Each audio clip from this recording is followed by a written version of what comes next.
उत्तरवालीतील लाठीचार्ज नंतर जरांगे निघून गेले। रोहित पवार, राजेश टोपेंनी जरांगेंना आणून बसवलं। छगन भुजबळांचा आरोप।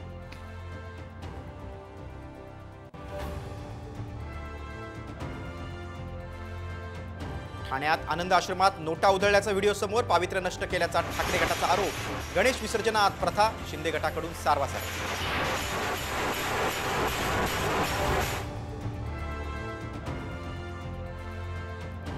महायुतीसोबत अजित पवारांच्या राष्ट्रवादीचं मनोमिलन करणं भाजप नेतृत्वाचा अजेंडा। सूत्रांची माहिती। स्थानिक पातळीवरील वाद टाळा, राज्यातल्या नेत्यांना निर्देश।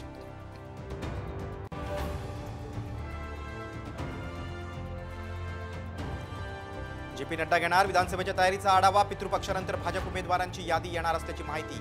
दिल्लीत काँग्रेसच्या वरिष्ठ नेत्यांचीही बैठक।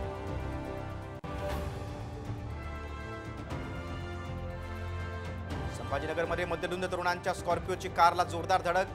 बारसं आटपून निघालेल्या चौघांचा दुर्दैवी मृत्यू।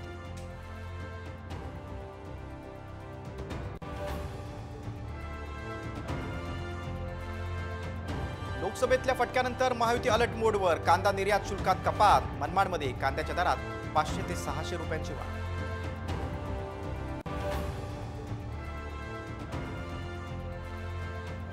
सणासुदीला सोनं चांदीला झळाळी। 5 दिवसात सोनं 1500 रुपयांनी महागलं तर चांदी 3800 रुपयांनी वधारली।